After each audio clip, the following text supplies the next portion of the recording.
at night are big and bright. Deep in the heart. Howdy, y'all. Welcome to another Bronco busting episode of Ken's Corner. Y'all that don't know, Ken will lasso and hogtie all the lies that come from those city slicker media companies in Hollywood and New York. Without further ado, I'm going to go to my friend, my brother, Ken Smith. Always something good. Oh my gosh. You got a double salute to me, brother. Nice. I will not be doing that the entire day tonight. That was Your just voice for the... your voice is perfect for that right now. Hey, keep Jay in your prayers, guys. He's been feeling under the weather. So I have been, but I would not miss a Ken's Corner. As you can see, this is coming from the great state of Texas, broadcasting from Texas, editing in Texas, brought to you by Texas and Governor Abbott. So, Ken, we have to go with the tradition first. That's a beautiful shirt. Can you tell me a little bit about it? So it's State 48 is what it says. You can see that. It's just a picture of Pitbull on it. It was from One Love Arizona Dog Rescue, and I got it given to me this weekend, and we went down and remember I told you our dog's kind of a famous dog, and there was like 5 or 6 famous dogs that were walking a runway for they modeled pajamas. So she's got like 40,000 followers. Another one, Mighty Mo, has like 100,000 followers. So there's a whole bunch of dog influencers down there. It was just a fun event, so it was just cool. But anyway, we drove down to Phoenix and had fun. So this is my very shirt. cool. Very cool. Yes. Ken, this week we have more and more comments. We want to thank you for your comments, obviously. Oh, man, it's a massive amount of comments. But remember to like, share, comment, and definitely subscribe to Moriel. That's how the algorithms work. And Jay and I read them all. I check them weekly to see if there's more, and there was just more and more. I think there's like 70 comments. But here's the 4 I chose, and then I'm gonna try and read through the comments and just give everybody a shout out. But here's the 4 I chose. Levan says, "Hi guys, looking forward to listening to you tonight. I had the pleasure of meeting Marco and Dave yesterday in Melbourne. Was a blessed day. Now I'm going to sit back and listen. I thought that was cool that he got to meet Marco and Davey." All right. Next is from Maxine Mahaney, J777 Alavitov. She always comments, but I wanted to give her just a shout out. Shalom, dear brothers. What a wonderful gift from the Lord Jesus. Finished my time with him and laid down to get ready for the morning because it's 1:10 a.m. here.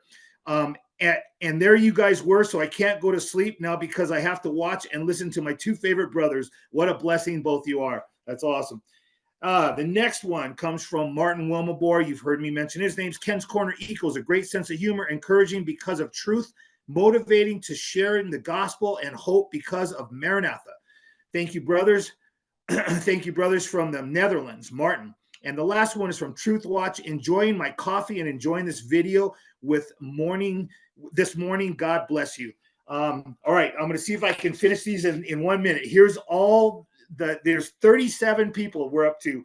I don't know how long it can go, but here's all the great comments, man, from David Lostram, Pat Mellon, Valerie Hayward, Hate Evil, Ingela, Ingela, Sherry Young, Gomafrena, Beautiful Flower, Lindak, Mary Grench, PJ Fontaine. She always puts great stuff in there. Susanna Levelli, CM Hansen, Robert Lick. He always puts good stuff. Karen Baker. Elaine Bryson. She always puts good stuff. Shulamite always puts good stuff. William Rebecca McClutchy always puts good stuff. Pastor Waka, Broder Black, Napoleon Wilson, Eleanor Jones, Vicky Lane, user KR9CV2NS2B, Sherry Molina, Shannon Devoy, Vicky Payne, Ulf Winman always puts good stuff. Truth Watch always puts good stuff. Lilibeth Dev, waiting on his return. Jenny B, she always puts good stuff. Anjean Lieber, Martin Wilmabor, Levon, Gingo to Bingo always puts good stuff. Dejuhan and Karen Trout. That's it. I think I got it within a minute. Yeah, that was great. And once again, we always read your comments, both Ken and I, Always, always, and always. we love it. So keep them coming. Keep them coming. Exactly. All righty. You want to get this show on the road? Yeah, let's jump right into it. Today, you just informed me that we had the largest pro-Israel rally in U.S. history Yes. a few Yes. days ago. Yeah. And it was at the National Mall. And it was 200 and not almost 300,000 people, 290,000 people this last Sunday. There were massive pro-Israel demonstrations that broke out even across France. So I wondered when it was coming here. So on Tuesday, that's exactly what happened in Washington, D.C. It came here. It was much different than all the pro-Hamas rallies. New York Sun publisher David Effoun noted, number one, nobody was assaulted. Number two, there were many American flags. Number three, there was no racism or bigotry. Number four, nobody was hiding behind a face mask. Number five, concern was expressed for innocence on the other side. That's awesome. Number six, it was bipartisan. Number seven, it was much, much larger than they said. Number eight, heavy security was required. Number nine, prayers for peace were sung. And number 10, the Star Spangled Banner was sung. It was organized as a counterbalance to the rampant, destructive pro-Hamas rallies that rage across the globe. There were also 250,000 watching on live stream and C-SPAN. The massive showing and the ones in France proves that there is still strong support for Israel. Israeli President Isaac Herzog spoke to the crowd via video from the Western Wall in Jerusalem. I thought that was awesome. So just a good positive. Yep. Absolutely. One thing that we can definitely say about the pro-Israel rally, it was a very inclusive event. Yes. It had many people from many backgrounds coming together to support God's chosen people, which is it's a beautiful thing to see. Now, our next story is a very exclusive group. It deals with a secret organization, not bent on world conquest, but definitely bent on maybe skewing many people's outlook on Israel. I'm talking about Rashida Tlaib and her secret Facebook group. What are they called, Ken? They're called the Palestinian American Congress is what they're called. And they glorify Hamas terrorists, right? You know, Fox Digital was able to gain access to this story. So the group is hidden from non-members and does not appear on the platform's search engine. That's interesting. The group's founder, Mahir Abdel Kadar, who has extensive ties to Tlaib and also has been linked to other liberal politicians. He came under fire in the past for his anti-Semitic social media posts, including questioning if the Holocaust ever occurred. Yeah, I know that type. The Palestinian American Congress was featured multiple pro-Hamas posts after the deadly attack on October 7th. I was reading a couple of them, man. They're disturbing.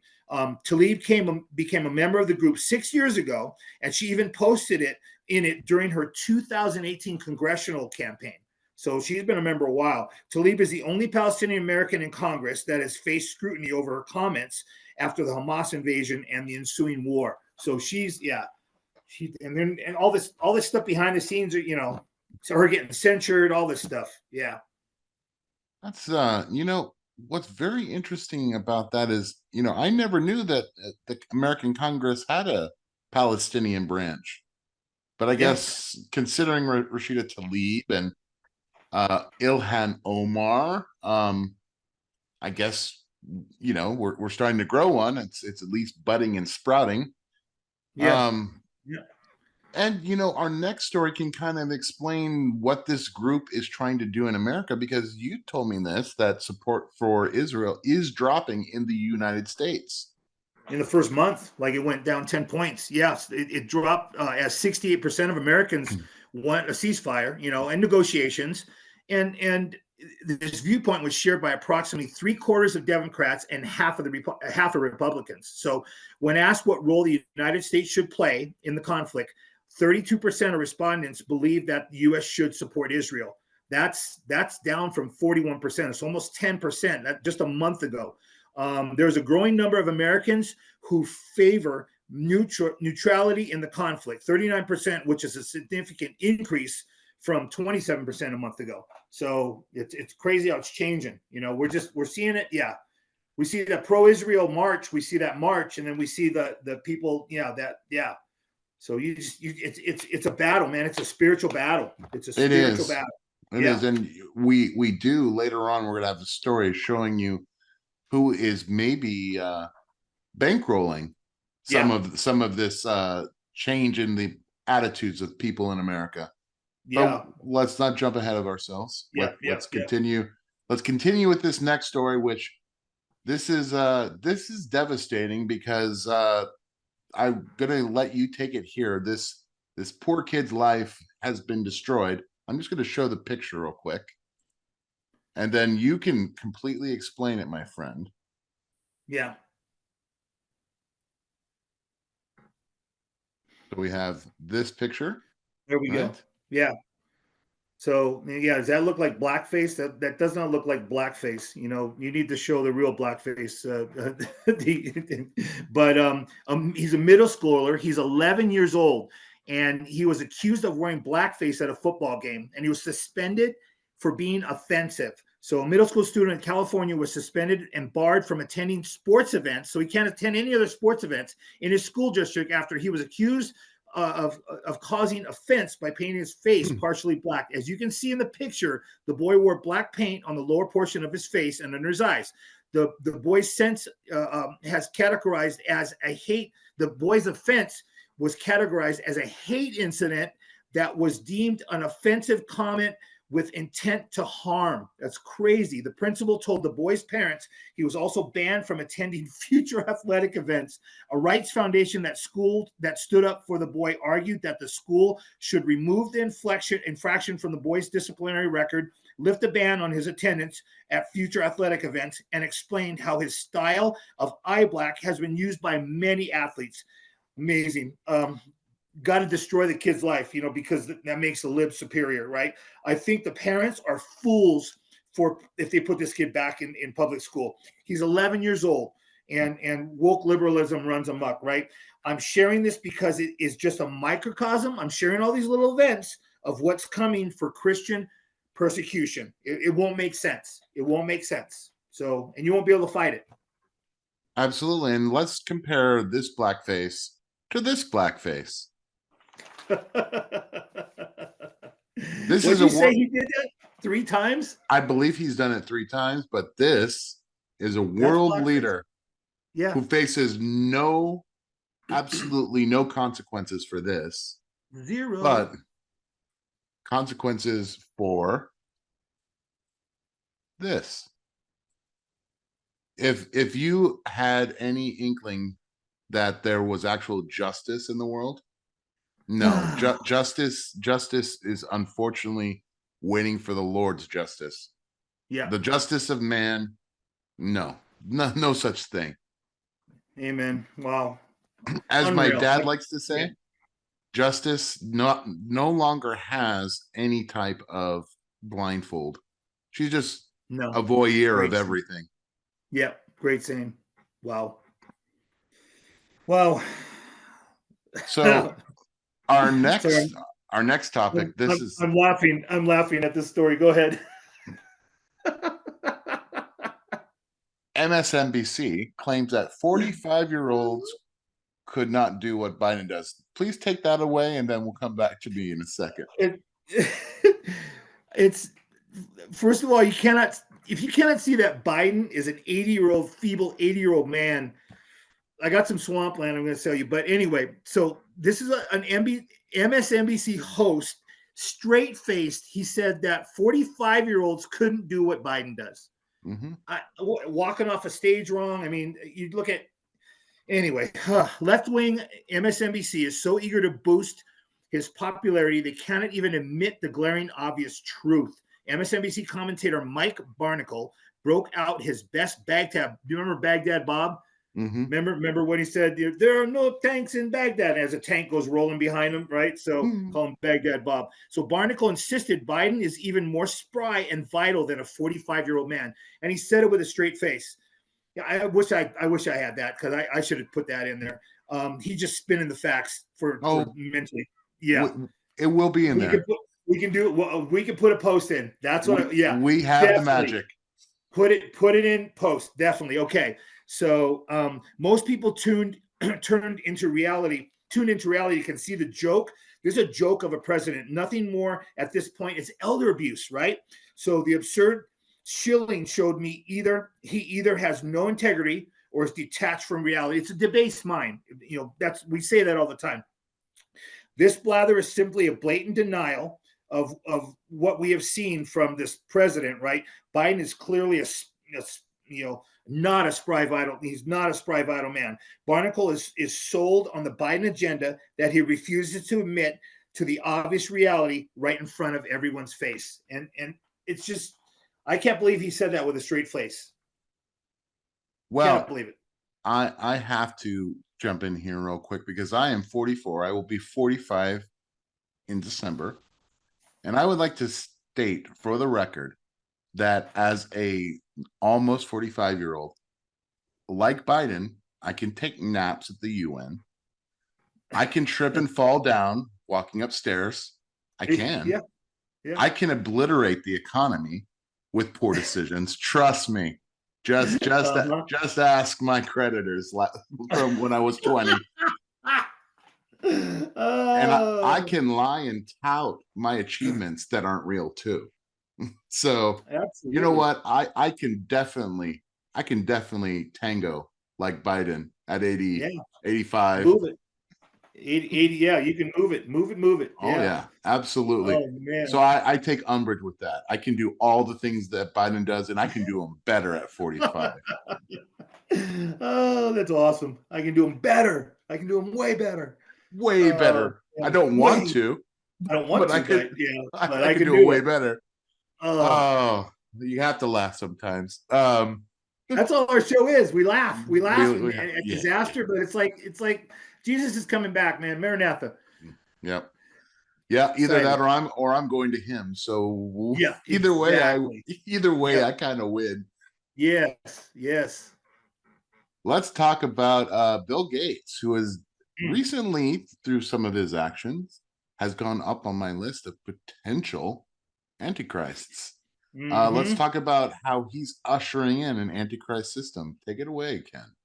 Well, Bill Gates, he said that digital IDs will be mandatory to participate in society. Where have you heard that before? You'll not be able to buy or sell without the mark. I mean, it's nuts. The UN, the Bill and Melinda Gates Foundation, and the partners of the Rockefeller Foundation are launching a campaign to accelerate digital ID, digital payment, data sharing rollouts in 50 countries. All right. They call it the 5 and 50.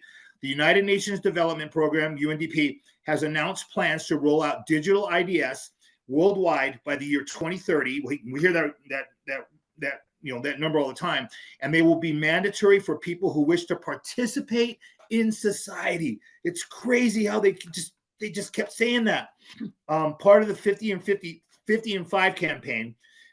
By 2028, the 50 and 5 campaign will have helped 50 countries design, launch, and scale components of their digital public infrastructure. So 2028 is obviously 5 years, so it's 50 and 5.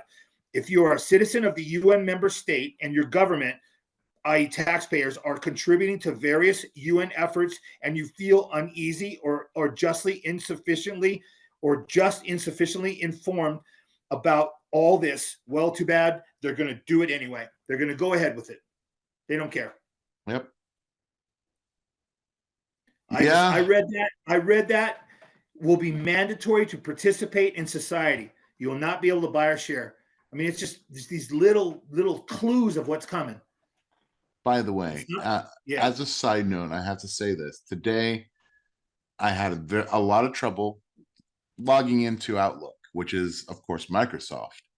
It wants a third form of authentication now that you use a CAPTCHA on your phone that you actually have to scan.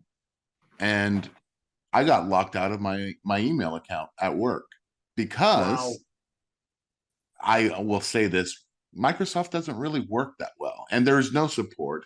There's no way to contact someone. So it's like if you get the digital ID that he's offering, prepare yourself. You're gonna have all sorts of glitches. One day your money is gonna be in your account. The next day, oh, it's gone. We don't know. Wow. Yeah, we don't Good, know what happened. good luck finding. You're gonna find this well-maintained website with all these articles that you have to read to actually figure Mhm. out how to restore your things. And then when you try to talk to a real person, oh, there's no real person to talk There's to. nope. AI all the way. Yep. Good luck. Good Good luck. luck. Speaking of someone who's taking the game plan of Bill Gates, it seems, and running with it at an accelerated pace, let's talk about the state of Nebraska, or should we call it Gateland? Gatesland. Yes. Yes. I put these two together because it's collecting the future Antichrist data. Nebraska is collecting all health data on all residents, and critics are calling it the step towards a digital, national digital ID. But Nebraska's they're stepping into Nebraska lawmakers created a state information technology board to oversee collection of patient health records, histories, physicals, discharge summaries, immunization records, radiology, lab, pathology results, and ordering medicine history, allergy history, family history, and advanced directives. So it will be a state health information technology board. It's called HIT. To collect all health information on all Nebraskans. It's like 5 million Nebraskans. It will be a centralized data and surveillance system supposed to improve patient care. That's what they say. In 2020, the Nebraska legislature voted unanimously to create the Nebraska HIT Board. The HIT Board designates Sync Health to manage all the data. So follow me on this. I'm going through a little bit of stuff, but follow me. So Sync Health is going to manage all the data. Critics fear it opens up the door to digital ID and central bank digital currency. Stacy Skold, who is a member of Children's Health Defense, and she's a critical person, a PhD. She said, when you talk about CBDCs and a social credit system, it seems far off, but is very near and starting in a specific way. As of now, Sync Health site also offers an individual form to opt out, but that's not for long. That's pretty soon you're not going to be able to opt out. But my observation is that in Nebraska, a social credit system seems very near.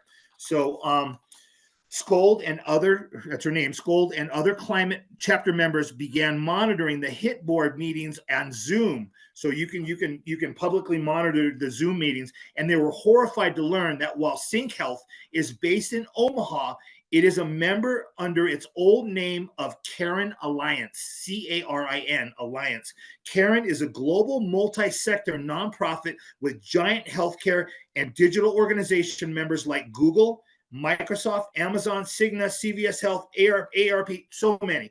And the organization is devoted to developing global digital ID credentials in coordinating with the Vaccine Credentials Initiative, the World Economic Forum, and the World Health Organization, and other global stakeholders. That's what Skold said.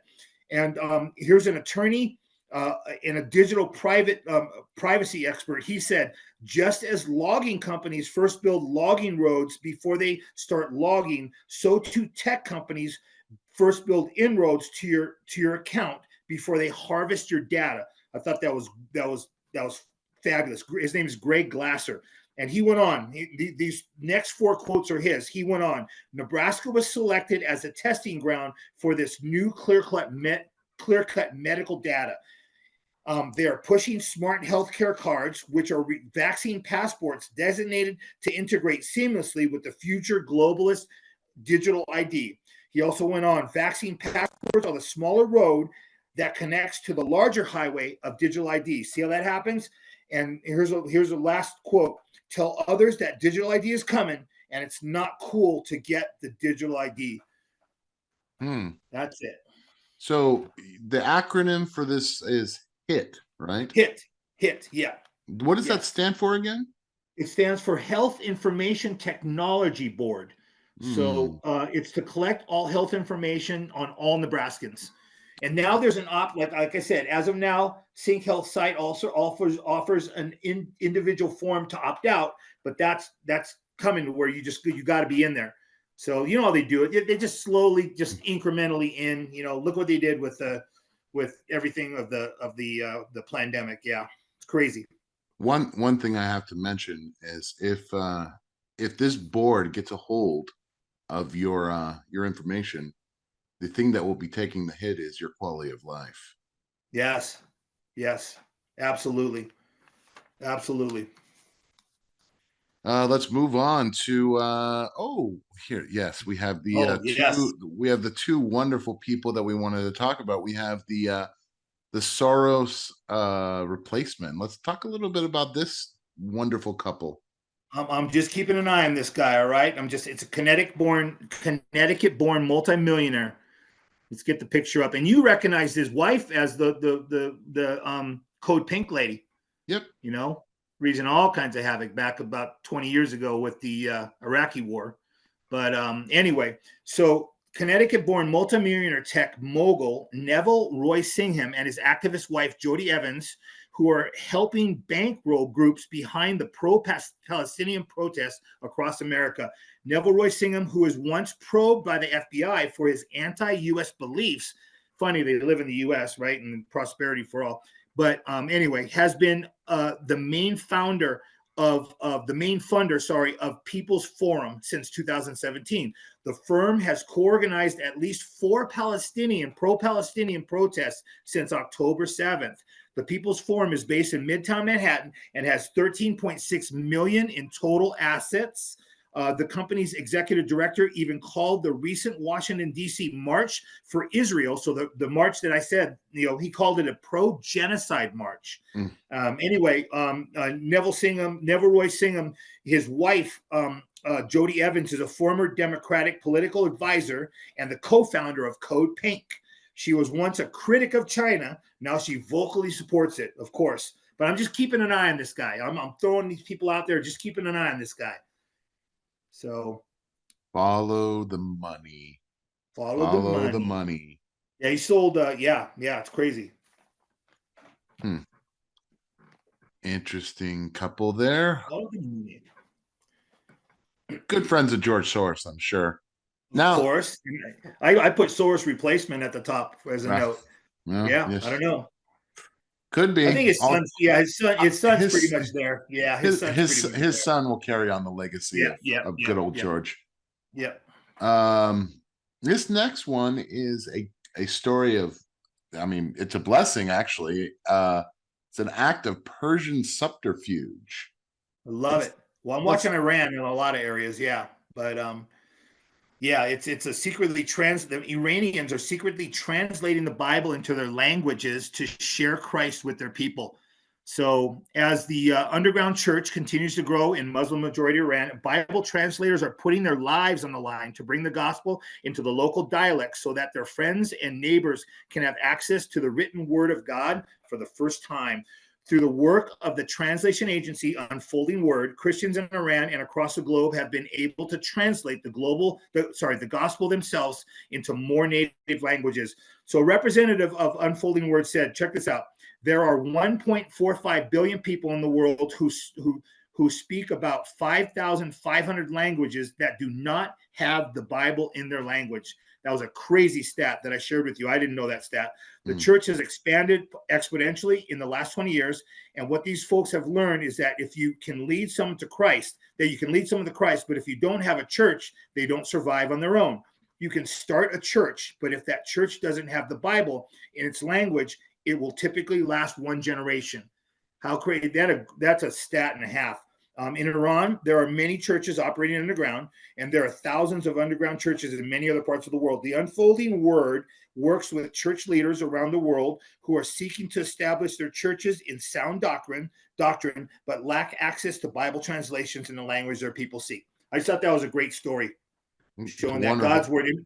I was listening to a story real quick of the gospel being preached in Gaza.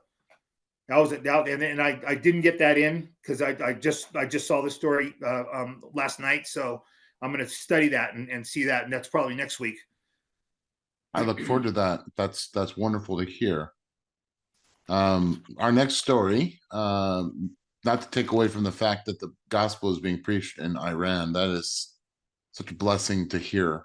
Many wonderful Christians in Iran and in America that have come to know Jesus, that are going back. to Yes. preach the gospel. And you look Praise at God. the biggest underground church, I think is Iran is one of them now, right? Isn't it up there Iran, with China? Iran, China, Vietnam. Vietnam. Yeah, yeah, yeah. That's awesome. That's Yep. awesome. Our next story, this phrase that is there, robotic meat-free concept. Unpack that for me. I am definitely against this, but unpack that for me. So just part of all the stuff that I'm following has to do with the end times, last days. Chipotle founder opening robot-powered meat-free restaurants, and he sold his business, back. I'm not sure 2000, 2, 3, 4 years ago. I don't know, for almost $1 billion. It was 800,000, but each store will be manned. He's getting back in the industry. So his name's Steve Ells. And each store will be manned by 3 people who will team up with robots to make the meat-free foods. All right. So Steve Ells, the founder of and ex-CEO of Chipotle, is plotting a return to the industry early next year with a new startup that will serve meat-free sandwiches in restaurants powered by robots and skeleton crews. The name of the restaurant is called Kernel, Kernel. And this is what El said: we've taken a lot of human intervention out of the process and left just enough. For instance, White Castle, a fast food chain, you've heard of White Castle. It's more back east than the West Coast, but announced it has teamed up with Miso Robotics to test out Flippy 2, an advanced kitchen robot across various locations to help elevate food preparation and delivery. Chipotle has been trailing the technology. So, meanwhile, in California, the minimum wage for fast food worker will jump to $20 an hour on April 1st. Did you see that? $20 an hour. I'm thinking of going and working there. Just joking. So it's up from $15.50 an hour. So of course, L's reason is to help reduce greenhouse gases. That's where, hey, you can start a vegetarian company, you can start whatever, but he said his robotic meat-free concept was inspired by a book by Bill Gates called How to Avoid Climate Disaster. So you know what $20 minimum wage for a restaurant owner really is? Incentive to buy a robot. Yeah. Hey, $20. Yeah. Wow. You pay like yeah. You wonder why they have skeleton crews, man. Yep. Yeah. You wonder why at the grocery store there's 3 lines open of 12 12 different checkers. Only 2 checkers are there. Yeah. And the rest are self-checking. Yep. Definitely. Yep. And it'll pretty soon be a whole bunch of self-checking. It'll be just a lineup of self-check. Just line of self, and then maybe someone to stop you at the door if you try to take something. Wait. Yeah. In California, that doesn't happen. No, they just let you go. They just let you go. That was good, Jay. That was good.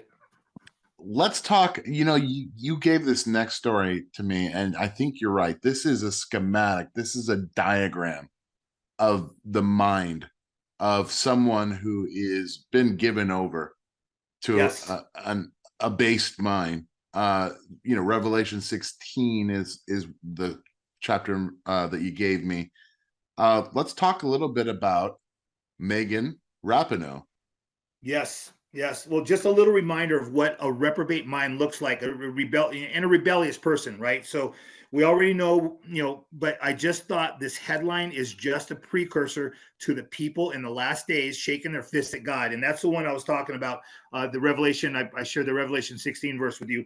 But anyway, Megan Rapinoe claims her final game injury. I don't know if you guys saw, she turned and she tore her Achilles. Her final game injury is proof, quote unquote, that God does not exist. She's a lesbian, super outspoken. Because player, God is obviously on her side. Yeah, right. So this was the headline. That was the headline. That proof that God doesn't exist. It was the final match of her career. She was just turning, right, and she tore her Achilles, which is a bad injury. But rather than bowing out into her retirement with dignity, she lashed out that her injury is proof that God doesn't exist. Here's a quote: "I'm not a religious person or anything, and if there was a God, this is proof that there isn't." Just warning people that the rebellion that we will witness as we get closer to Jesus' return. And the rebellion will be just great, huge, just beyond what we can imagine. I gotta share a story real quick from this past sermon that I listened to at my church. There was a island of lepers, and some missionaries were there. And I'm gonna brutalize it because I don't remember it fully, but I want to kind of to the point of Megan Rapinoe. There were all these lepers singing songs of praise, and pastor said there was this one lady that turned her face from everybody so no one could see her face because the leprosy was so bad. And finally the pastor said, does anybody want to have a hymn that they enjoy? Let's go ahead and sing it. And this woman turned around and her face was completely like, it looked like a skeleton. It was so bad. And she says, be grateful for what you have, is the hymn that she wanted to listen to. And it just so profound that this person can say that. Be grateful for what blessings you have. And that is a soul, despite all the adversity and trial that she has gone through, is still seeking the Lord and still loves the Lord. And this small little bump on Megan Rapinoe's life, and she's shaking her fist at God and blaming him for all the problems she has. Yeah.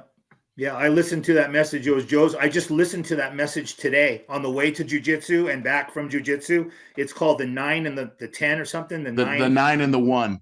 The 9 and the 1. Yeah. 9 and the 1. Yeah. That is a great message. What a great highly message. suggest it. I'm glad you listened to it. Thank you. Yes, I knew that. I did that. Hey, that's why we're doing today and not yesterday. Because yesterday I wouldn't listen to it. See, God's got a plan, because I listened to it today while I was working too. Because that's good. I was on the plane. Good. Wow, that's awesome, man. It was a great man. Yeah, I suggest highly you guys listen to Joe Schimmel weekly. I mean, you can't make it up there. Listen to him. He's right on. He's been talking about the Israel God. He's been right on lately. He's got good releases of everything. You listen to Chad, you listen to Joe. I'm touting their I'm advertising for them. Absolutely. Definitely. And I will definitely be posting a link in the description for both Rumble and YouTube of that particular sermon. Please watch it. Great message. Yeah, he's been right on the last. Yeah, I watch him on Sundays. Yeah, and usually Sundays, not Mondays. I just watch. I watched too many people yesterday. Everybody. Yeah. And then I had to do my show. I had to do this, and then I was like, oh man. So I watched him today. So there's a reason why we are meeting today. Hey. Absolutely. My cup overflows. I have Jacob. I have Marco. Yes. I have Joe. Yes. God that's what I was listening. Yeah, God is really just, he blesses us all. And I'm just suggesting some other pastor as well. Yes. Anyway, let's get on to our next story. Let's go. Let's talk about the it shows that the Americans haven't lost some of that common horse sense, as Sam might say. 86% admit Joe Biden is a catastrophe. Now, how can that be with so many people in the media think he's the best thing since sliced bread? Especially that Bickle guy, not Bickle, sorry, Brown, wrong name, whatever his name, Barnacle. Yeah. Barnacle, yes. Barnacle, yeah, that's worse, Barnacle. But the thing we scrape off boats. Yeah. Oh, so 86% of Americans admit they're worse off under Biden. It's starting to grow. It took a few years for the people finally to admit to truth, but life in America has drastically downgraded under Biden. Inflation has surged to a 40-year high. As I said last week, most Americans are relying on credit. Remember my credit sharing is like over $1 trillion. It's crazy for their basic necessities. Look around and see that we are paying a lot more for everything. No president in recent history has managed to catapult the country into such a dire situation. The new Biden campaign ad is touting, I don't know if you saw this ad, is he needs to finish the job. And I don't know what he's going to finish, but please don't finish the job. All Americans are begging him, or whoever's really in charge, don't finish the job, please. All that would include is completely destroying America and passing it over to the globalists to build back better. That's all that's all I can see. It's beyond. It's beyond right now. We just shake our heads. We laugh and shake our heads. It's like, yeah, Lord will provide for us. Well, but it says something about the American system too. When 86% of people who are awake say Biden is a catastrophe, and yet our media system is so absolutely sold out to the deep state that it's going to keep going along with the narrative. Oh, Joe Biden's great. Joe Biden is wonderful. The economy is great. There's no sign of any type of inflation or people suffering. No, everything's great. I mean, really? 86% of the people know you guys are lying, but you're going to continue on with your narrative. Yeah. Well. Yeah. What can you say? What can you say about that? There's really nothing to say about that. It's just like saying, oh, everybody that's part of Hamas are very peaceful, and all they want is their own land and their own freedom, river to the sea. Yeah, river to the sea. Get rid of all the Jews. Get rid of them.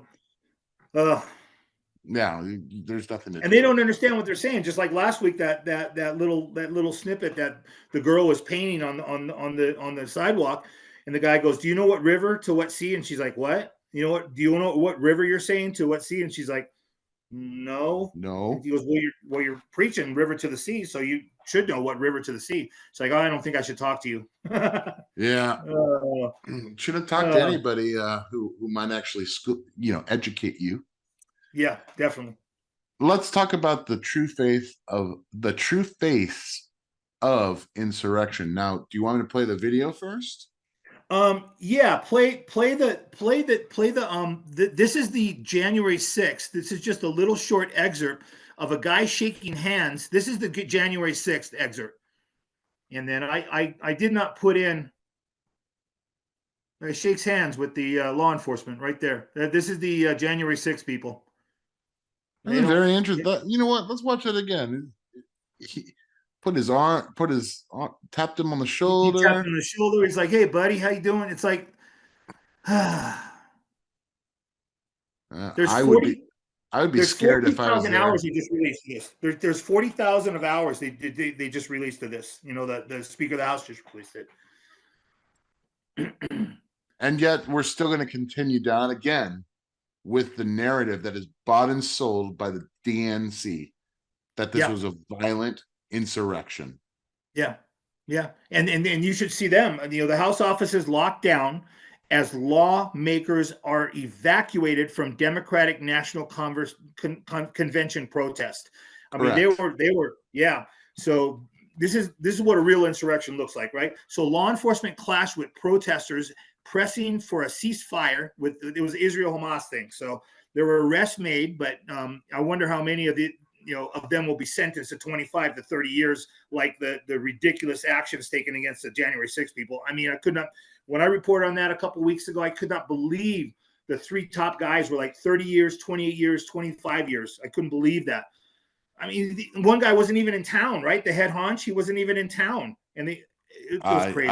I just hope the appeals court is a little bit better than the gulag court that sentenced them to 30 years.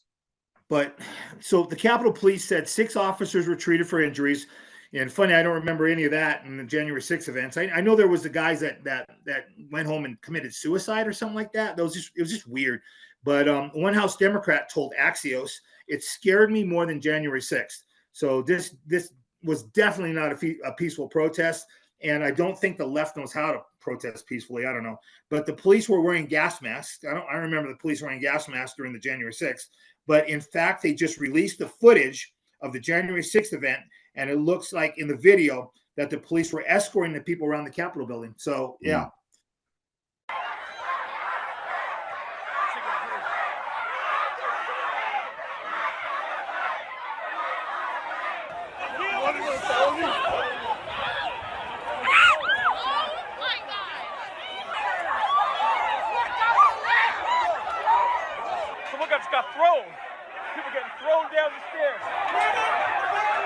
We were met with intense police brutality. I was brutally thrown down the steps with like multiple people in front of me.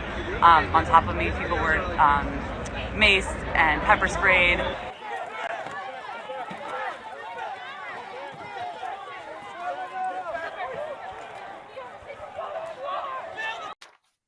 All right, let's get on to our next topic. Americans who believe the economy is bad. Oh, is that a wrong note? I think that's a wrong note. Or is that a story? Yeah, Biden suggests Americans unhappy with the economy Oh. are disconnected from reality. That's right. Yes. Talk about straight up gaslighting, right? So yeah, I'll just go as the Biden administration continues to insist Bidenomics is a success. 61% of Americans are living paycheck to paycheck, and as you just saw in the story previous, 86% of the U.S. adults think the economy is in a poor state. Quote, we are working every day to show the American people that President Biden and the congressional Democrats have delivered. What a great, funny. Suffering massive inflation, depleted savings, and maxed out credit cards sounds pretty connected to the rest of us, Joe. Thanks to Joe or whoever is I don't know who's in charge, shoplifting is now a profitable skill. That's one of the side effects. And anyone who buys anything knows the truth. I think everyone knows who's disconnected from reality, and it's not us. So, Joe Biden? Maybe. I can believe that. This is actually a speech of his. He says you're disconnected from reality if you think that we're in bad shape. It's like, what are you looking at? Our next story kind of goes in well with Joe Biden, because you told me that BuzzFeed recently had their testosterone measured. I would guarantee if you measured Joe Biden's testosterone, it'd be like negative. It'd be like you see estrogen spikes. It would be down super low. So this is actually a story. I thought it was a funny story, but I know that, just to remind the viewers, men who are physically strong are usually more conservative, and while weak men are usually more likely to be left-leaning and socialist. Just saying, all right? So, but this is a BuzzFeed article from 2017, and they were measuring the crew's testosterone level. So they were shocked to learn that they're low levels, right? The normal testosterone level for the American male is in between 270 to 1070, all right? Nanograms per deciliter. Average is about 679. Mine's about 800. I don't know where yours is. I don't know. But they measured 3 out of 4 were not even on the chart. So 270 is a low. Three of the guys were 212, 252, and 259. And the only guy that was in range was 363, which is still really low. So I just wanted to share that. That's just a funny article that it could explain a lot. I mean, I believe there's a ton of memes that talk about. I was just going to say certain people, but let's not necessarily go into the NPC debate. Oh no. Let's talk about now. This one definitely harkens on to some of the things that Christ was saying, warning people to look out for. That these are the signs that it's the time is coming of his return. Let's talk about the upcoming. Are you ready for a cataclysm? Because right now in the world, you told me there's volcanoes going off everywhere. Yeah, you're not seeing any of this. And I bet you have not. I bet. I don't know. Maybe a couple of my listeners might have, but one that is absolutely massive volcano eruption in Russia. It's created a cloud of dust 1,000 miles long. And I know that you were like, I don't know that. And then there's one spectacular eruption, Mount Etna in Italy. there's volcanic activity that has caused a new island to emerge off the coast of Japan. It's right by Iwo Jima. So, and we've heard of all the thousands of people forced to evacuate a city in Iceland as volcanic magma races to the surface near the town of Grindavik. And if you understand the period of history that we're living in, then you already know that what we are experiencing now is just the tip of the iceberg. Okay, so just trying to get people prepared. Unfortunately, the majority of the population is completely and utterly unprepared. I couldn't believe when I heard the size of the eruption in Russia. So it is Eurasia's tallest volcano. It's called, I'm going to butcher this, but it's called Klyuchevskoy. Eruptions of this magnitude have dramatically affected the entire planet. So I remember when Mount St. Helens erupted, we went to Europe, and right after the eruption, and we had 1 day of sun, and it was partial day, and 40 days of rain. So it was beyond. It was just gloomy, and that's what, after the I think after the Icelandic, I can't remember the Iceland, but 3-4 years ago, the Iceland, they had planes that weren't able to fly. So the Russian eruption actually reached a height of 7.5 miles high. The Russian volcano has been rumbling since June, but on November 1st, it exploded massively. Not many have heard of it because it's the West who cares about Russia attitude, right? But I know that most of the West has heard of the Icelandic volcano. An expert volcanologist has said we are witnessing a new eruptive phase, which could last for 100 years. According to the Smithsonian Institute's Global Volcanism Program, 19 volcanoes are erupting all over the globe right now. And that includes Iceland, Japan, Mexico, Russia, Philippines, etc. The changes that are happening to the planet are, I predict, going to be greatly accelerated during the months and years ahead. So I ask again, and just, are you ready? Are you ready, man? We're experiencing it. It's exponential. So it's going down. It reminds me that in the I think it was the 13th or 14th century, there was a mini ice age that was caused by a volcano that erupted. I think it might have been either Krakatoa, but somewhere in the Pacific. Yeah, and that year, all the vines in France died because there was no summer. Wow, the year without a summer. Yes, I remember that, the year without a summer. Yes, so we might be heading there, and we're already teetering because of the war in Ukraine, teetering on a food crisis in the world. Let's compound that with ash in the atmosphere that might block out the sun. This is stirring around to come back to what it says in Revelation. What does it say? A day's wage? A day's wage. Exactly what I was thinking. Exactly for a loaf of bread. Yep. Yeah. Crazy times we live. Yep. Crazy times. Yep.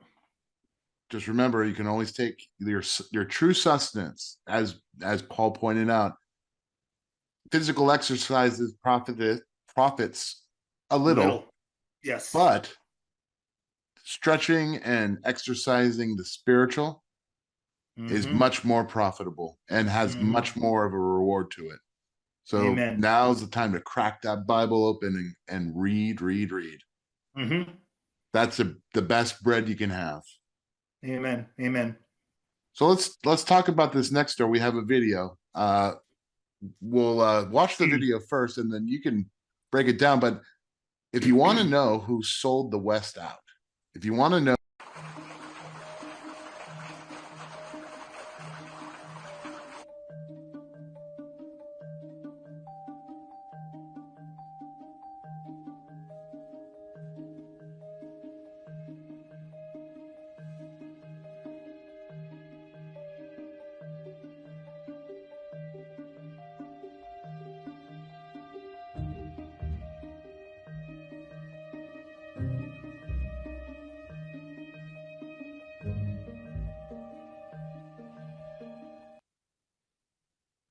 Interesting bunch of a collection of people. And I got more people on the list too. I got more people on this list. Hit me with that list then. So we have Stanley Deal, CEO Boeing. These are all CEOs. Milind Pant, Amway, Darius Adamsink, Honeywell, Hawk Tan of Broadcom, Robert Goldstein of BlackRock, Daniel O'Day of Gilead Sciences, Elon Musk was there, Tesla, Mark Benioff of Salesforce, Peng Zhou of Citadel Securities, Tim Cook of Apple, you saw him there, Steve Schwartzman, you saw him of Blackstone, and Raj Subramanian you saw him of FedEx, Larry Fink, you saw him BlackRock, Albert Bourla, of course he's there, Pfizer, and Ray Dalio of Bridgewater Associates. But those are just, they were all with Xi. Nuts. Yeah. Of course they were with Xi. Xi makes them rich, and Yes. they have no loyalty to the country that they're in. They have the loyalty to the person that pays them. That is their master. Yeah. And because one thing I did read is Elon Musk did not pay $40,000 for the dinner. He left. He stayed for the speech and he left before the dinner. So he didn't want a $40,000 dinner. I read that somewhere. So a $40,000 dinner. Where does the money go? To Xi? I don't know. That's what's crazy. Was he paid for his speaking engagement? I don't know. Then you know what? I'm completely suspicious about that. That sounds like a Biden, Joe Biden pay for play scam right there in that dinner. That's it. Wow. Maybe I'm just suspicious and cynical, but but I might be right too. You might be right. Yep.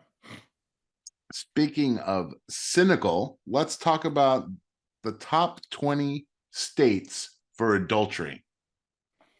That was top 20 American cities, actually, for adulterous behavior revealed by controversial dating service Ashley Madison.